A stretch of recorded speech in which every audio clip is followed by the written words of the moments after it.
పక్ష త్రయోదశి శనివారం అనురాధ నక్షత్రం. ఈ రోజు చాలా విశేషమైన రోజు. ఎందుకు అంటే అనురాధ నక్షత్రాధిపతి శని. అవును కదా, శని దశలో జన్మిస్తారు. అనురాధ నక్షత్రంలో జన్మిస్తే శని అధిపతి. ఈ రోజు శనివారం, శని అధిపతి.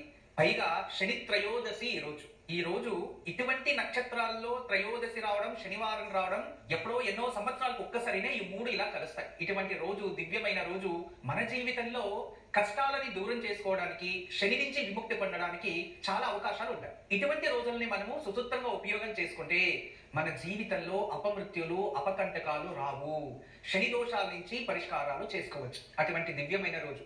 అయితే ఈ రోజు మంత్రబలంలో మనం విశేషంగా సిద్ధి గణపతి నామ మంత్రాన్ని జపించాలి. ఈ రోజు ఓం సిద్ధి గణపతయే నమః అనే నామాన్ని జపించడం వలన మన జీవితంలో మనం ఏదైనా పని చేస్తూ ఉంటే, ఏదైనా వృత్తిలో ఉంటే దాంట్లో పేరు, ప్రతిష్ట, గుర్తింపు మనదే అయిన ఒక సిద్ధి ప్రాప్తిస్తుంది.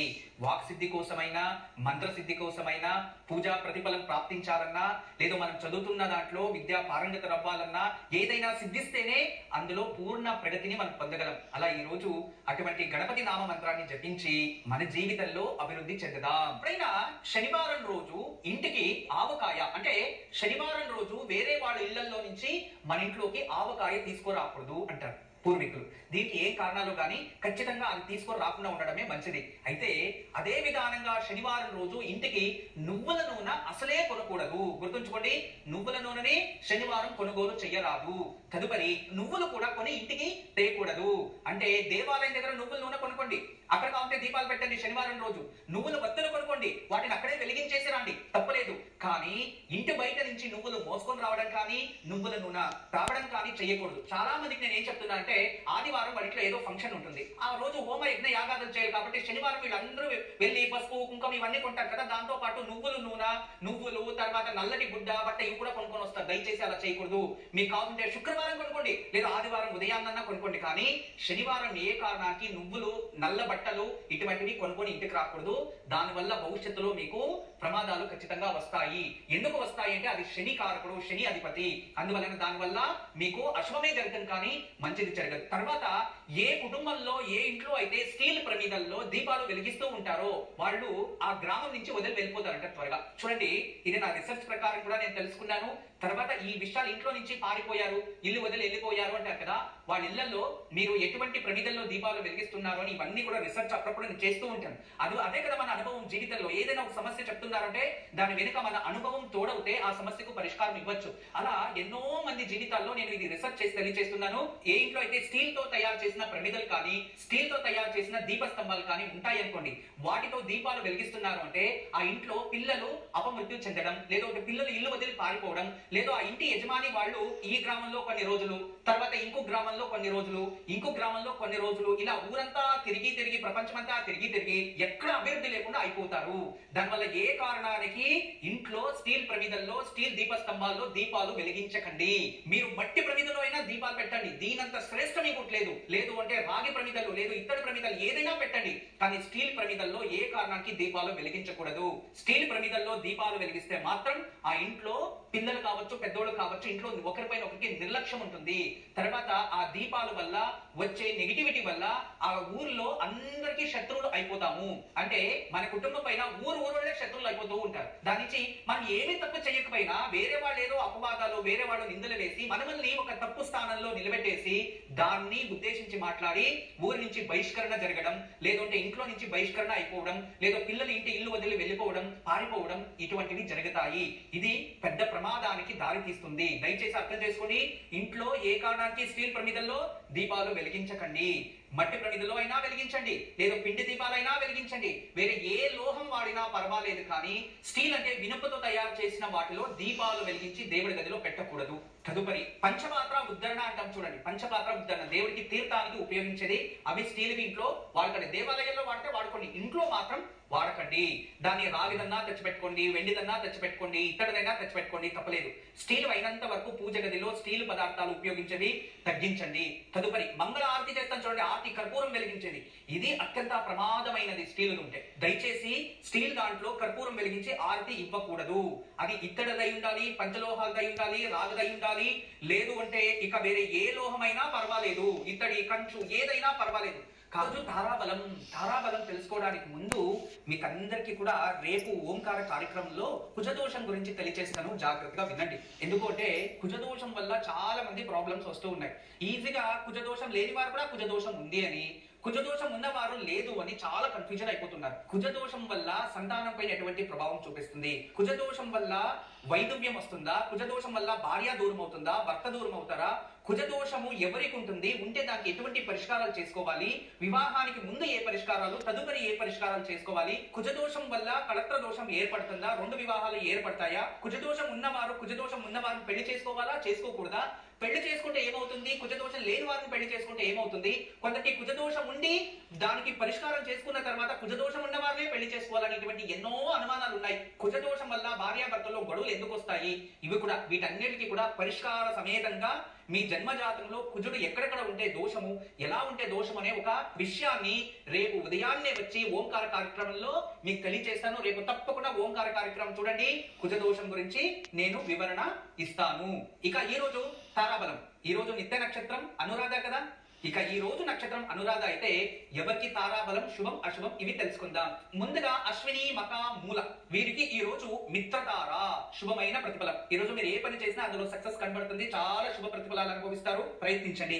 ఇక భరణి పుబ్బ పూర్వాషాఢ వీరికి ఈ రోజు నైదవ తార శుభం కాదు, అందువల్ల జాగ్రత్త వహించండి. ఈ రోజు ఏ పని చేసినా కాస్త ఇబ్బంది పడాల్సి వస్తుంది.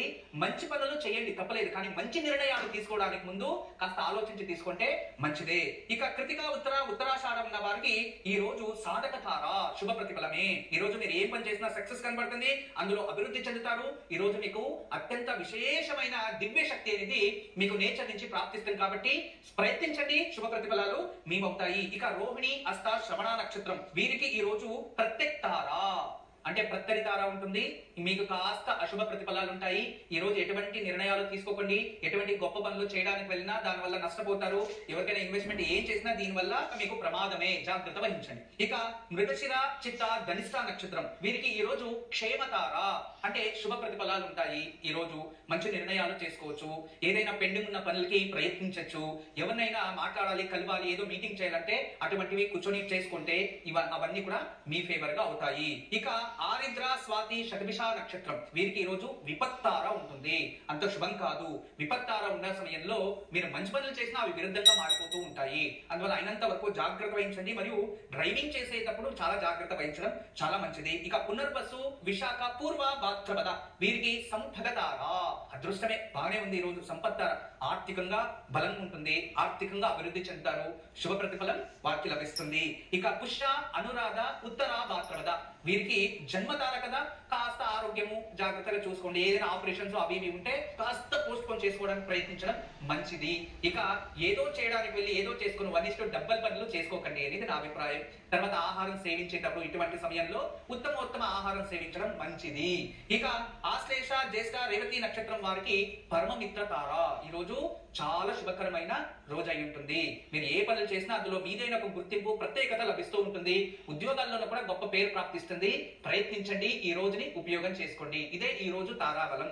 మార్గశిర మాస ఆదివారం కదా, రేపు ఉదయాన్నే లేచి ముందుగా ఆదిత్య హృదయ స్తోత్రం చదువుకోవాలి, సూర్యునికి నమస్కారం చేసుకోవాలి. తదుపరి ఇంట్లో ఉన్న దేవతలకి యథాశక్తి పూజించి లక్ష్మీనారాయణ లేదు అంటే రామా సీత ఇటువంటి భార్యాభర్తలున్న దేవుడికి యథాశక్తి వాళ్ళకి పుష్పాలు లేదు మన ఇంట్లో ఏ పూలు ఉంటే ఏ పుష్పాలు ఉంటే వాళ్ళకి భక్తి శ్రద్ధతో పూజించాలి.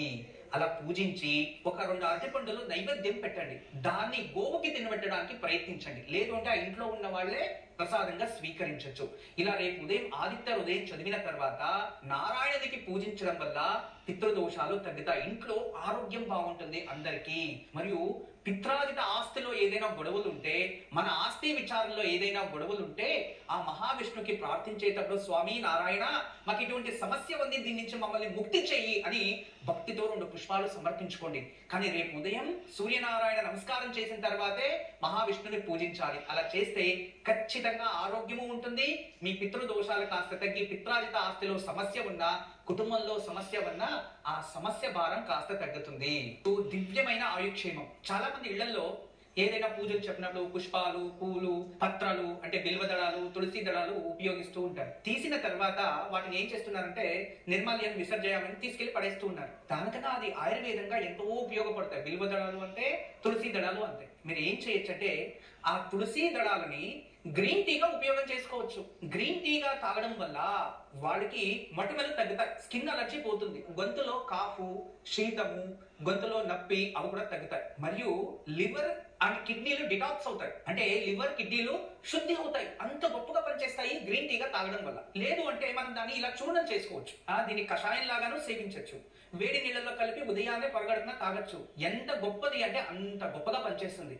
ఇది షుగర్ బీపీ ఉన్నవారు రోజు ఉదయాన్నే లేసి ఈ గార్లిక్ ఉంటుంది కదా, వెల్లుల్లి, ఆ వెల్లుల్లిని ఒక గ్లాస్ నీళ్ళల్లో వేసి బాగా మరగబెట్టేసి ఒక వెల్లుల్లి వేసి తదుపరి ఆ నీళ్ళని ఫిల్టర్ చేసుకొని అందులోకి ఈ చూర్ణం కలుపుకొని రోజు ఒక గ్లాస్ మీరు సేవిస్తుంటే మీ షుగర్ లెవెల్స్ కంట్రోల్ గా ఉంటాయి. ఇన్సులిన్స్ ఎప్పటికి ఎంత శరీరానికి కావాలో అంత ఇది బ్యాలెన్స్ చేస్తూ ఉంటుంది.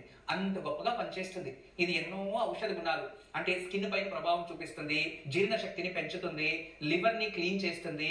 మళ్ళీ శరీరంలో ఇది యాంటీ వైరల్ గా, యాంటీ బ్యాక్టీరియల్ గా పనిచేస్తుంది. అంటే మన శరీరానికి ఏదైనా తెలిసి తెలియకుండా ఏదైనా బ్యాక్టీరియాస్, వైరస్ వల్ల ఏదైనా ప్రాబ్లం అవుతూ ఉంటే దానిపై యుద్ధం చేసి రోగ నిరోధక శక్తిని పెంచి ఏ రోగం రాకుండా ఇది కాపాడుతుంది. అందుకే బిల్వ దళాలని త్రిగుణాకారం అన్నారు. అంటే వాత, కఫ, పిత్త 3 రోగాలకి ఇది గొప్ప ఔషధము బిల్వ దళము అన్నారు. ఈ బిల్వ దళాలకి సంస్కృత శ్లోకాల్లో ఆయుర్వేదంలో ఎన్నో ఉన్నాయి. అందువల్ల దయచేసి బిల్వ దళ చూర్ణం ఖచ్చితంగా ఉపయోగించవచ్చు. అందరూ ఉపయోగించండి. బిల్వ దళాలని గ్రీన్ టీగా ఉపయోగం చేసుకోవడం మీకు కాస్త అలవాటు పడండి. అది చిన్నోడైనా పెద్దోడైనా గ్రీన్ టీ కదా. చదివే పిల్లలు పొద్దున్నే లేసి గ్రీన్ టీ తాగడం, మైగ్రేన్ హెడ్ఏక్ తగ్గుతుంది, ఆ సైనోస్ ప్రాబ్లం తగ్గుతుంది. ఇటువంటి ఎన్నో సమస్యల నుంచి బయటికి రావచ్చు. దీన్ని చక్కగా ఉపయోగం చేసుకోండి, ఆరోగ్యంగా ఉండండి. గురుజీకి ఈరోజు వాస్తు పరిష్కారం ఏం తెలియజేయబోతున్నారు?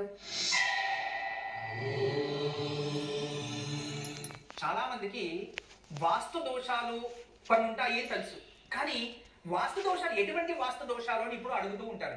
మేము ఇల్లును చూడాలా, భూమిని చూడాలా, ఇంటి బయట ఉన్న రోడ్డును చూడాలా, ఏం చేయాలి?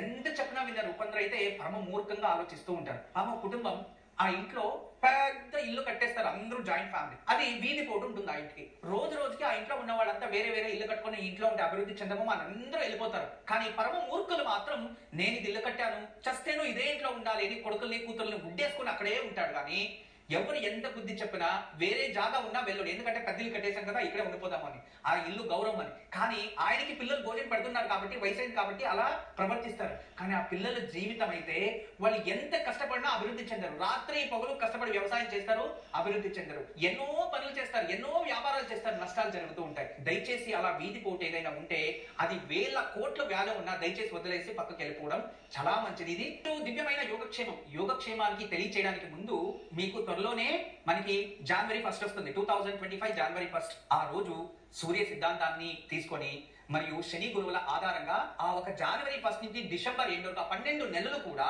ఏ రాశి వారికి ఎటువంటి ప్రతిఫలం ఉంటుంది, ఎటువంటి సమయంలో ఏ నిర్ణయాలు తీసుకోవాలి అనే సంవత్సర రాశి ఫలాలు ఉంటాయి. తప్పకుండా January 1 ఉదయం ఓంకారాన్ని వీక్షించండి.